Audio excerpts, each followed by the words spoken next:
Hi, everybody. Officer Potak. Hi, it's Officer Best. We're here in our borough hall upstairs. We found a nice place to sit with some paintings behind us, a nice comfortable couch. It's a little brisk outside because it's in the middle of January. But because we're in a warm, comfortable place, today's book is called Listening with My Heart.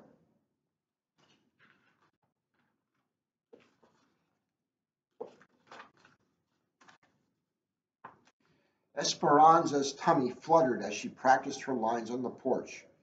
Today was the class play. Waiting for Mama to walk with her to school, she paced back and forth when she spotted a heart-shaped rock.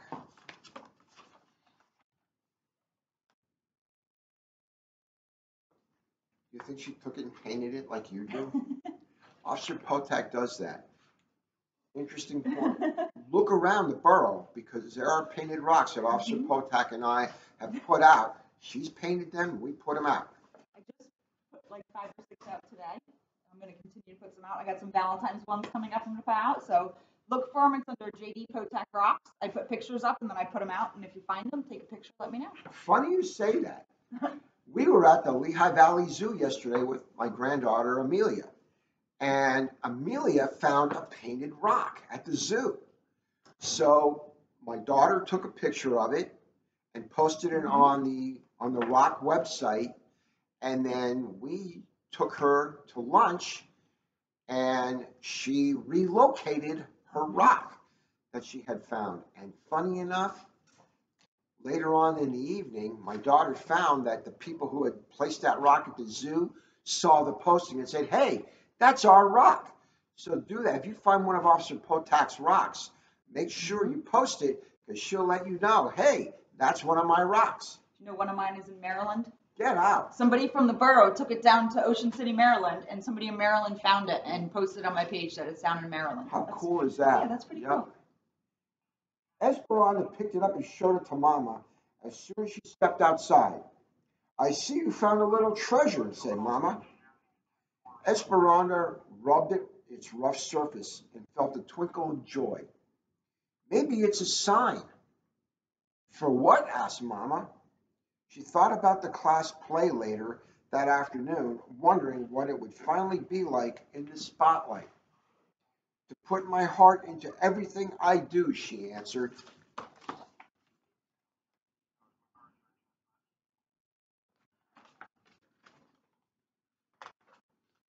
At that moment, they heard scratching and a soft cry. Esperanza peeked under the stairs and spotted a kitty, shaking and shivering. No Mama in sight. She scooped the kitten into her lap and cuddled her. "She's all alone. I think she's hungry." Esperanza reached for her lunch bag, pinched off a piece of chicken, and offered it to the kitty, who gobbled it up. "Mama, I think the rock is a reminder to spread kindness and love. That's what we do when we listen to our hearts." "I think you're onto something," said Mama. "Can we keep Cleopatra, please?" asked Esperanza, who already named the kitty. Now I know why you wanted me to read this book. "Queens are always welcome at our house," said Mama. "If she's still here after school, we'll take her in."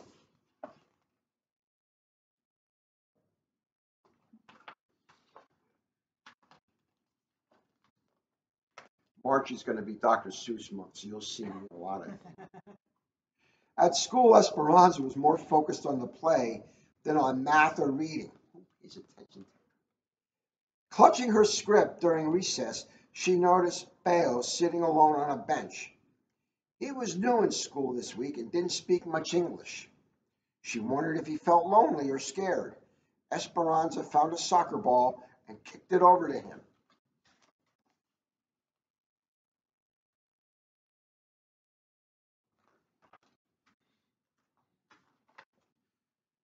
A smile spread across Bale's face. He stood, popped the ball in the air, then bounced it between his knees and his head a few times. "Dude's got moves," thought Esperanza. They spent recess giggling and making up hand signals.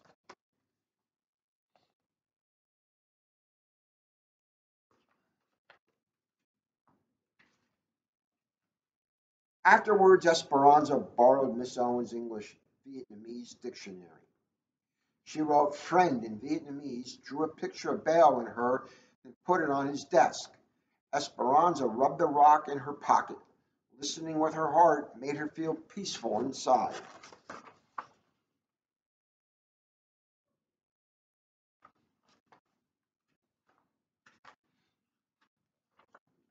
Finally, it was time for the performance. It was too late for Bale to be in the play, but he stood at Miss Owen's side as a stagehand. Excitement bubbled as Esperanza awaited her cue.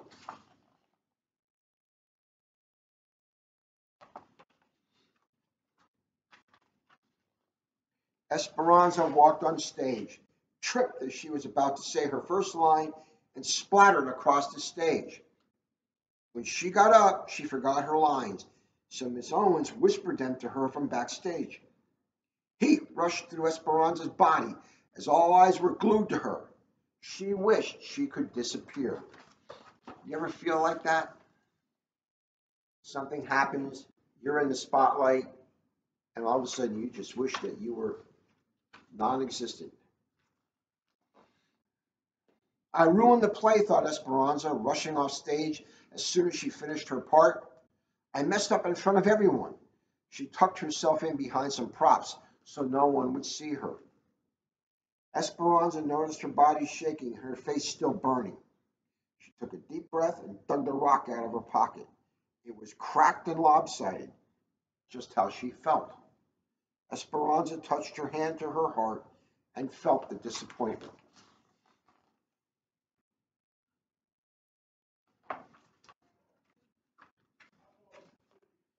Bale found Esperanza a few minutes later and handed her a drawing with the word friend written above it. Esperanza nodded. She hadn't been treating herself like a friend.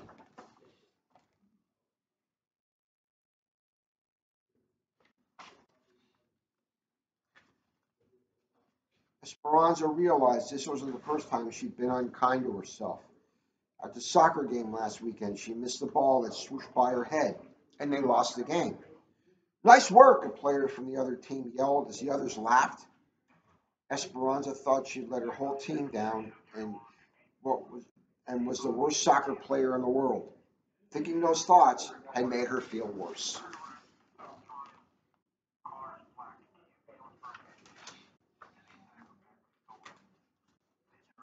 At the curtain call, Esperanza reminded herself she hadn't ruined the play. She'd had an accident. And accidents happen to everyone. Listening with her heart wasn't just about giving kindness and love to others, it was about giving it to herself, too. I can be a friend to myself, thought Esperanza.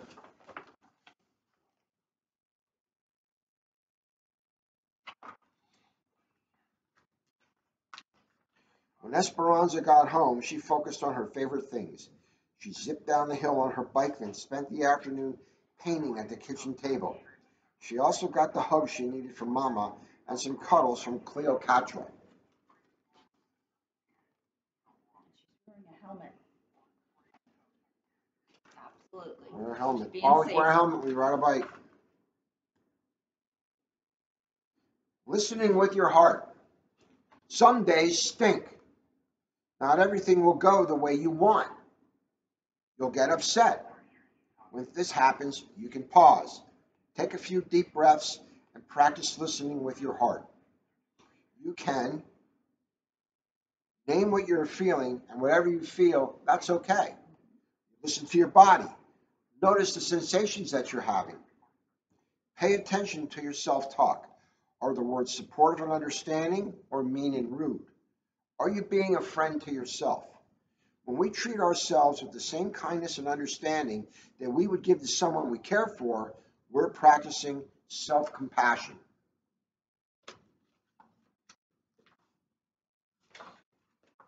And that is called listening with your heart. Hey, let me tell you, things happen, not always good. There is the way you want things to be and the way things are. And that's reality. And sometimes life is hard. So either learn to duck or get a helmet. But those are words from I Officer like Best. that. But the one thing you can't do when you make a mistake is beat yourself up over it. Okay? The most important thing about a mistake is what you learn from it. Absolutely. So that you don't make the same mistake again and again and again. I agree with that. Some people learn better by making mistakes. I know if I make a mistake, I'm not doing it again. So that's definitely something that I've always taken away from mistakes I've made. And then there's people like me. But it's very important to treat yourself good. Don't be too hard on yourself, just like the book says. Right. Be your own friend. You know, when times get hard, you know, you can get through it. You're strong. You can get through it. Don't beat yourself up. Right. Right. And if you're having a bad day, come see Officer Potak or me. Believe me. Right. Sometimes talking is all you need to do. That's right. And everything feels better. A lot of times talking helps. Right. If we're having a bad day, we call each other. We do. You know, we do. We talk to each other a lot, or we'll FaceTime on the phone together a lot. If we're having a bad day, or kind of like in a hump where we just can't get over it. And I reach out to Officer Potak a lot because sometimes at the middle school or the elementary school, some things happen that can be a bit overwhelming, and I just need to have that reassurance every so often that it's okay, that help is there, and 9 times out of 10, Officer Potak, by the time I'm off the phone, is knocking on my door. Hey, what can I do to help? Yep. You know, so, and the same thing goes in relationships as well. You know, I'm very fortunate. I know Officer Potak is very fortunate that, you know, my wife, her husband, they're very supportive of us because, let's face it, our job isn't always the easiest in the world. Right. And there's days that we get home from work that, you know, if I come home from work and my wife asks me how my day went, I just say to her, it was okay, or it was all right. She knows that it wasn't okay, it wasn't all right, but that right at that point in time, I don't want to talk about it. Right. But eventually, we will talk about it and explain to her, you know, how the day went and what had happened and what I experienced, just to be able to give her some feedback and let her know, you know, what had occurred. And she's been always very, very supportive of me for over 30 years. So. But that's true. You do need that support. You need somebody to go to. We're always here. You know, you can get a hold of us anytime. Even if, you know, it's a high school student and you want to talk to Officer Best, he'll come up there, and vice versa. I'll go to the other schools. So we interact real well. Absolutely. Yeah, absolutely. It's not just, we're not locked into our schools. We're not locked into one thing. You know, we are a team, and if you feel more comfortable talking to Officer Potak and you're at the middle school, believe me, I'll just reach out. She'll be there in a flash. Or the same at the high school. You know, if there's something that's going on that you have a good working relationship with me, she'll reach out and I'll be there as quick as I can. And that goes for parents, teachers, staff. We're here for everybody. Right. So not just the kids, but parents, we know you have rough days too. You can come to us also. We're not student resource officers. We're school resource officers. So we're available for anybody. Absolutely. So having said that, stay well, stay safe, reach out if you need us. But before you come knocking on my door, wash your hands. Bye.